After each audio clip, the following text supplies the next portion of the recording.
looks like you two became pretty close during filming. Is that fair to say? Yeah. This guy carried me through the movie. You come close to a guy who helps you out like that. Oh. Oh, that's so nice of you, Daniel. Did you give Ben some acting tips that you've learned along the way? Yeah, I think I did. He helped me out a lot. When you're acting with somebody this good, you just follow their lead. It's very easy.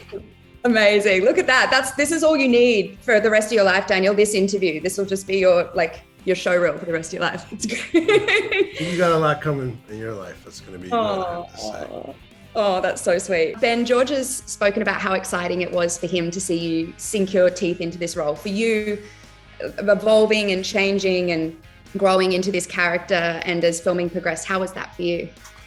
It's interesting, as an actor, when you're younger, you obviously play younger characters, and younger people have a different set of life experiences, and as you get older, there's a kind of more broad array of stuff that's available. And as an actor, you're always kind of bounded by the material and the director to a certain extent. And so, getting the chance, as I have in the last, 4 or 5, 6 years, I feel like I'm getting to explore all kinds of different people with richer, more full life experiences, and it's really rewarding because it's just an opportunity to acting becomes more and more and more interesting.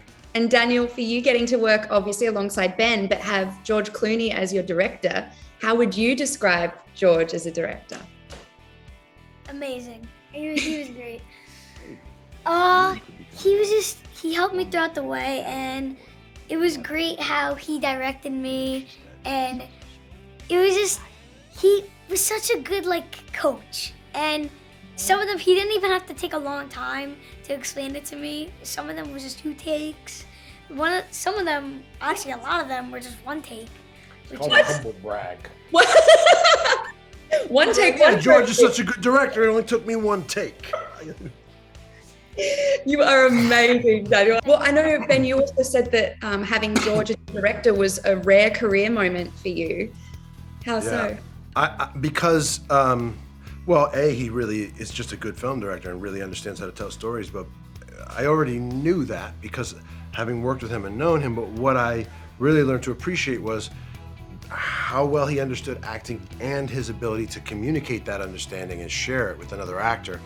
Both of those things are rare. To see them in combination is extremely rare. In fact, I think the only time I've ever experienced it. So you feel like not only am I benefiting from my own experience and ideas, but it's like, it literally, I feel like it should say, the credit should be the part was played by George Clooney and Ben Affleck, because he's added so much to it with these choices and nuances and textures, and it was so simple. And as like you said, it doesn't take a long time, very economical, right to the point, clear ideas that you can play that make it better. It's like just to feel in good hands like that with your performance is enormously, it's such a relief. It feels safe. You feel like, okay, it's gonna be good. Oh, that's the best. And I feel like he would be so fun. He is fun. He's a great storyteller, a fun guy, and a good guy. And, there's a reason why he's also such a famously likable, charismatic guy, is that that's not something that you can really fake. That is who he is to be around. It's just incredibly charming and magnetic. And movies are a lot of downtime, and so you benefit, you get to hear his stories. And that was just as much fun as anything else. Daniel, where do you go from here, working with Ben Affleck and George Clooney? I don't know. It can only get better. Who else is on your wish list? Yeah, who else do you want to do? Who do you like?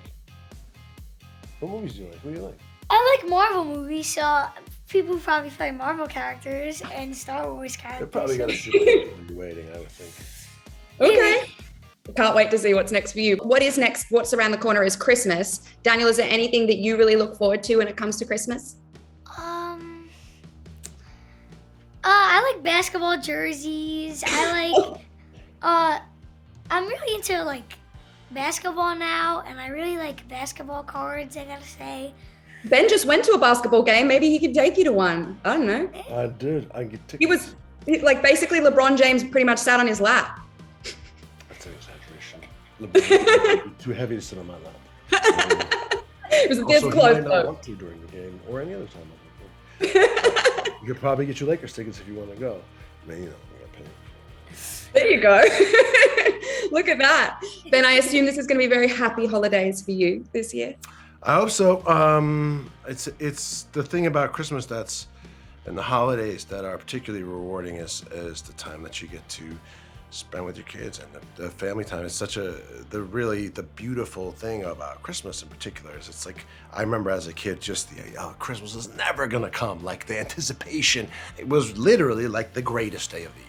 And watching kids experience that and, hope that, well, they're getting a little older, but that Santa Claus brought their present and, it's no more beautiful feeling than that to see your children experience joy. Are there any special traditions or anything that you like to carry on or anything that you bring to the table? Yeah, we have our traditions, our Christmas Eve, our Christmas things, our little, I don't think it's anything, I think it would probably be right down the middle of kind of what you would expect. But the thing about it, really, that's, and it's sort of about what the movie's about. It's like not so much about how it looks, not so much about how your family looks or who plays what role. It's that there's love there and that you can rely on it and that it's a place you can reliably feel good and welcome and loved. And that's really what's beautiful about Christmas. I know it's a cliche. It's not just the presents. Well, so you don't want any presents this year, Ben?